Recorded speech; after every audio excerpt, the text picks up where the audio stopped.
Bonsoir à tous, ravi de vous retrouver pour cette nouvelle édition dont telles sont les grandes lignes de l'actualité de ce 22 heures. Le premier vol d'essai de l'aéronef de lutte contre les criquets pèlerins. Dans l'actualité internationale, les élections législatives en Libye remportées en janvier.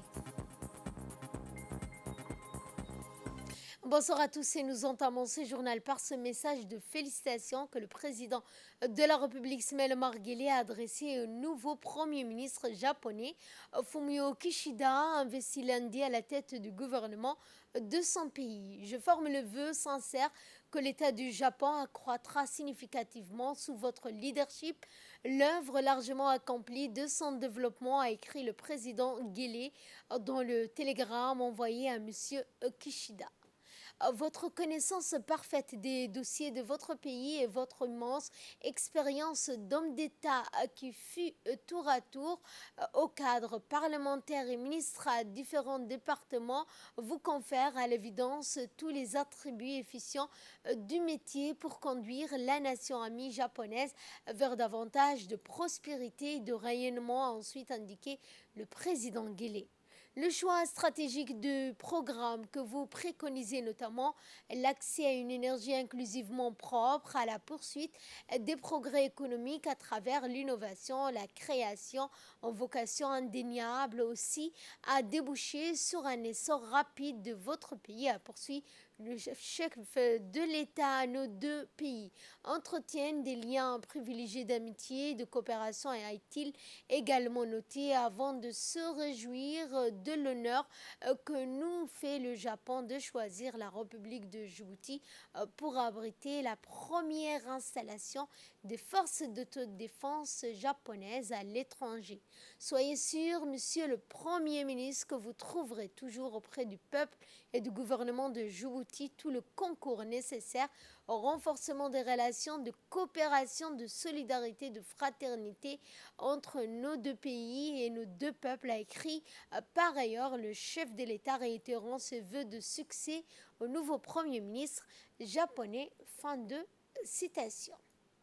Le ministre du Commerce et du Tourisme, Mohamed Ouarsama Dirie, a reçu dans son cabinet ce matin la visite de l'ambassadeur d'Égypte auprès de la République de Djibouti, Hassam El-Din Efterreda. Le ministre, entouré de ses collaborateurs, a souhaité la bienvenue à l'ambassadeur d'Égypte auprès de notre pays. L'entrevue a été l'occasion pour les deux parties de passer en revue les domaines de coopération entre les deux pays amis et les voies et moyens de les renforcer davantage, notamment dans les domaines du commerce, de l'industrie et du tourisme.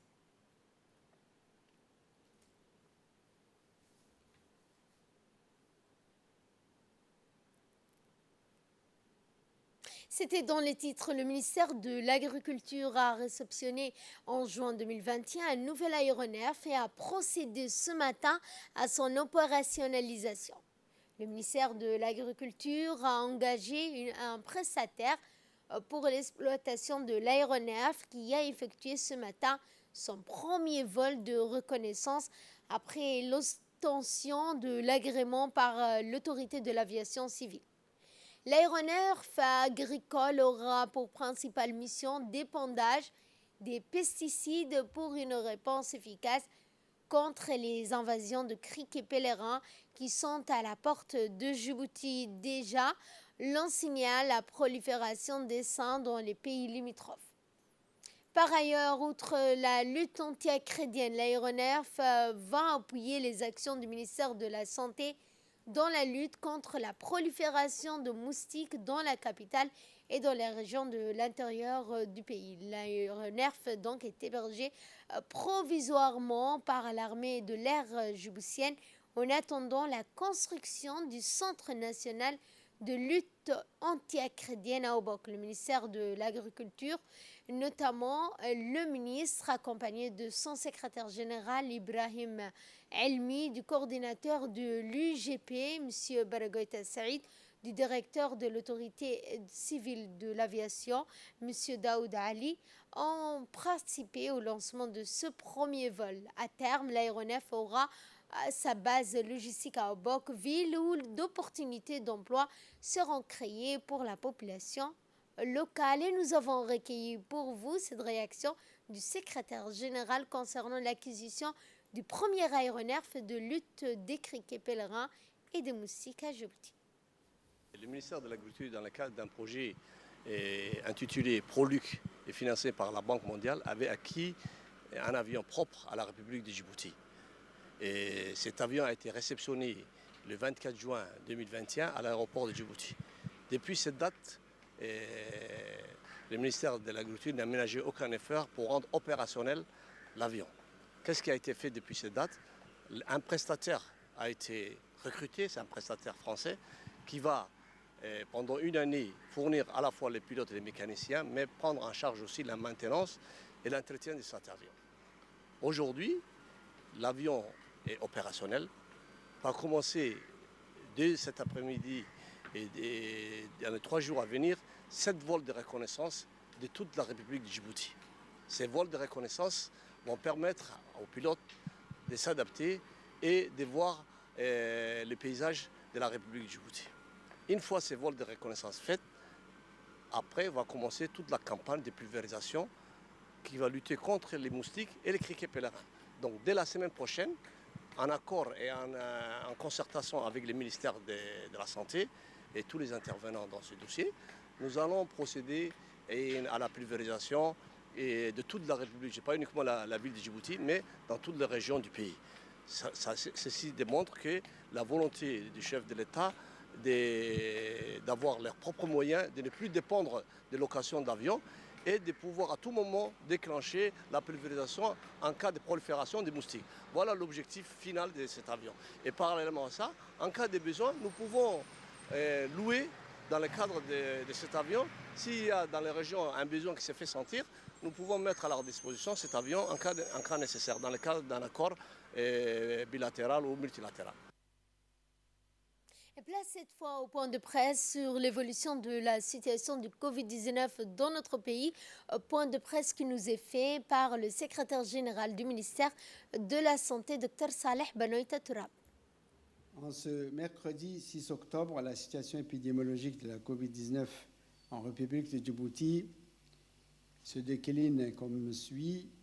106 patients déclarés guéris, 568 tests pratiqués, 59 personnes sont revenues positives. Ainsi, sur 568 personnes, nous avons 59 de positives, soit un taux de positivité de 10,39%. Quant à la vaccination, le nombre de personnes vaccinées est de 45 952 depuis le début de mars 2021. Ce chiffre reste encore bas, mais en progression avec 681 personnes vaccinées en 24 heures. Nous continuons donc de mobiliser toutes les forces vives de Djibouti pour que notre population ait une couverture convenable, suffisante pour avoir une immunité communautaire. Parce que c'est le seul moyen de combattre la pandémie de Covid-19. Quant au bilan global, il est de 224 845 tests réalisés, 13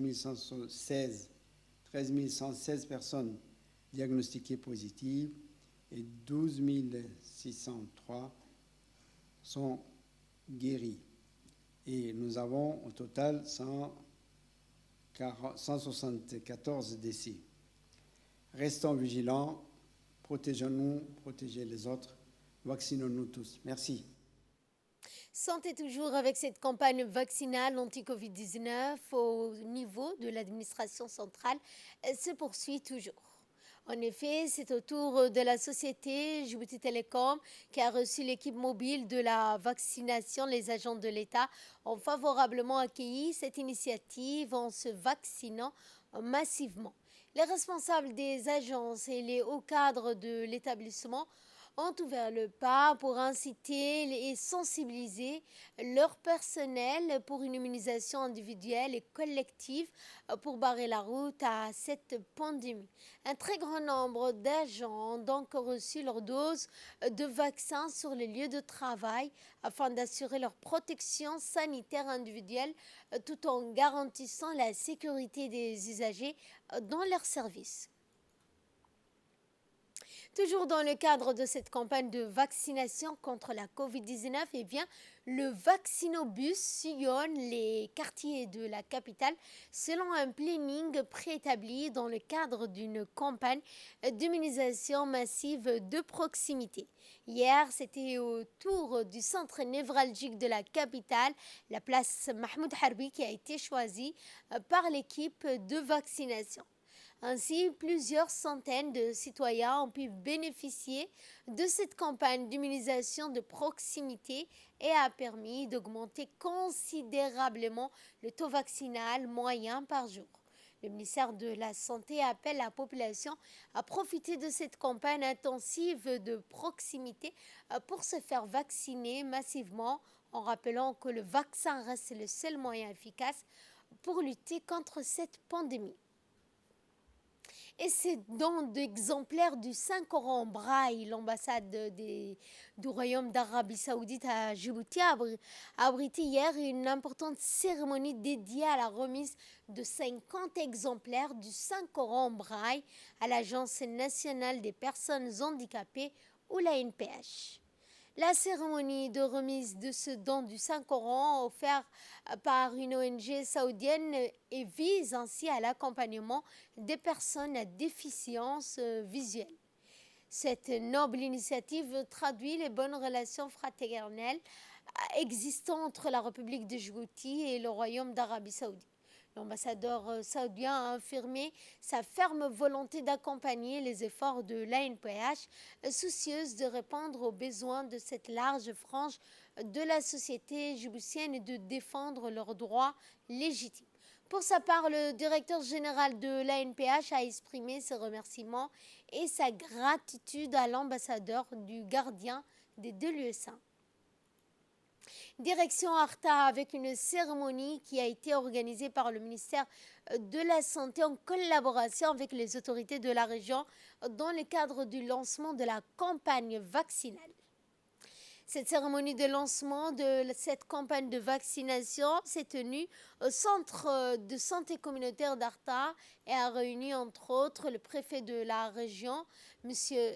Mohamed Chako Hassan, la vice-présidente du conseil régional et plusieurs autres responsables de la région du ministère de la Santé. Il est à souligner que cette campagne nationale est organisée en prenant en compte le contexte actuel de la circulation du Covid-19 dans notre pays. Et dans la journée du 3 octobre 2021 et toujours dans le cadre de la lutte contre la contrebande, l'armée de Dikil et les éléments de la police de Dikil, en collaboration avec la 4e compagnie d'intervention de la police dépêchée à Dikil avec les éléments de la douane de Dikil ont intercepté une quantité importante de cas de contrebande destinés à introduire dans la ville de Dikil. Un lot de 4 composé de 6 colis de 50 kg chaque colis, soit au total 300 kg de 4 ont été saisis. Les individus impliqués dans cette affaire sont actuellement en détention à Dikil pour une enquête. Aussitôt, les marchandises ont été détruites par le feu.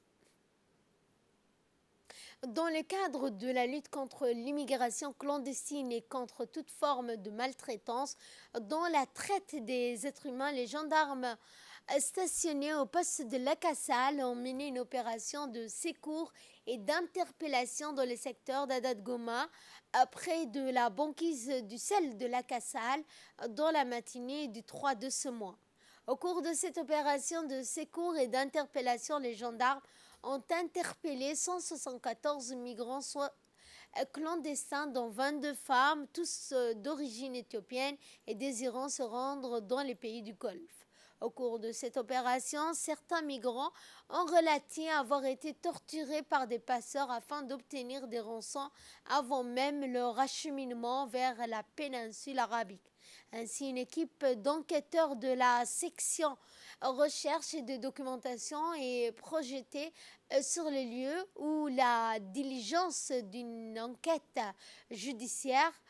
Quant au reste des migrants, ils ont bénéficié d'une assistance humanitaire en eau et en nourriture par la gendarmerie. Par ailleurs, pour s'enquérir de la situation de ces migrants, des représentants saoudiens du comité conjoint technique contre l'immigration clandestine se sont rendus au lac Assal. Au cours de cette visite, les représentants saoudiens ont pu constater de visu l'état des migrants et surtout prendre la mesure des efforts et les moyens déployés par la gendarmerie nationale pour lutter contre ce fléau. Enfin, le 5 de ce mois, c'est-à-dire hier, les migrants clandestins ont été reconduits à la frontière avec les moyens roulants de la gendarmerie. Et de là, nous passons à ce qui domine l'actualité internationale. En Libye, la Chambre des représentants libyenne a approuvé mardi la tenue des législatives 30 jours après le scrutin présidentiel, alors que les deux scrutins devaient se tenir initialement le même jour, soit le 24 décembre prochain. Une sortie de crise se profile en Libye depuis que le gouvernement d'unité nationale et le nouveau conseil présidentiel ont pris leurs fonctions le 16 mars dernier pour conduire le pays aux élections législatives et présidentielles prévues le 24 décembre prochain. Et parlons en bref de Covid-19. D'après l'OMS, la Covid-19 n'est toujours pas maîtrisée, ce qui est en train d'étudier l'évolution que pourra avoir la pandémie dans les 3 et 18 mois prochains. Fin de ce journal, merci de votre fidélité. Excellente soirée à toutes et à tous.